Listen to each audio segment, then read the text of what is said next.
Bay, itong si Auntie Claire. Palibasa, ang lakas-lakas ng bunganga. Ang sinabi, hindi raw sila tututol sa kahit anong arrangement sa interim release si Tatay Digong. Abay, maya-maya, binabawi. Ang tanong, pwede ba niyang bawiin yun patapos niyang sabihin na wala namang pakialam ang Marcos administration sa kahit anong interim release ni Tatay Digong na isang pagpapayag. No? At talaga namang tama po, pumayag sila sa terms and conditions ng interim release. Pwede ba natanggihin niya yon? Well, Auntie Claire, ikaw naman, nag-aral ka rin na international law.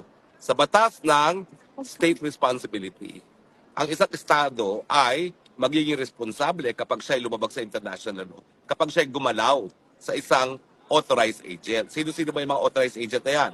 Una-una yung mga organs. Ibig sabihin, ehekutibo, legislative, at saka judicial.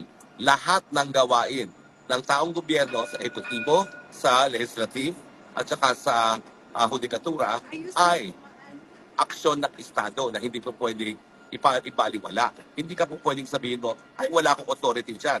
Dahil ikaw naman ay rakong undersecretary, presidential spokesperson na iyong title, so lahat ng salita mo ay salita ng presidente.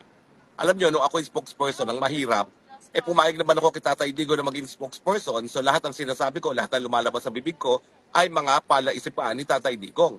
Pero maraming issue na hindi kami nagsasang-ayon no? Sa death penalty. Ako'y bumoto against it nung ako'y miyembro ng Kongreso. Sa lowering of age of criminal responsibility, ako'y bumoto laban dyan nung ako'y miyembro ng Kongreso. Pero nung ako'y tagapagsalita, syempre, ang sasabihin ko, ang presidente ay pabor sa death penalty, pabor sa lowering of age of criminal responsibility dahil nawala na yung personalidad ko nung ako'y tumanggap ng trabaho bilang spokesperson. So, Auntie Claire, mag-ingat ka. Lahat ng binang salita mo, lahat na nanggagaling sa bibig mo, ay mga salita ng presidente mismo. Dahil ikaw ay ahente ng presidente. At hindi ka pa pwedeng later on, maghugas kamay na akin lang yan ha. Kaya nga ang tawag sa'yo, spokesperson.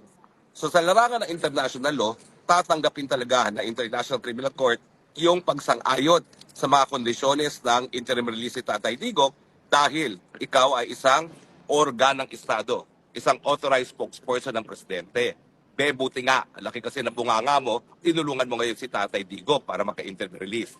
Actually, hindi lang buti nga, kundi thank you very much, Auntie Claire, sa laki ng bunganga mo, tinulungan mo ngayon ang aking Tatay Digong makakuha ng interim release. Palakpakan natin si Auntie Claire dahil sa kanyang kalakihan ng bunganga, talagang natulungan niya si Tatay Digong na makalaya. Lagot ka sa iyong amo.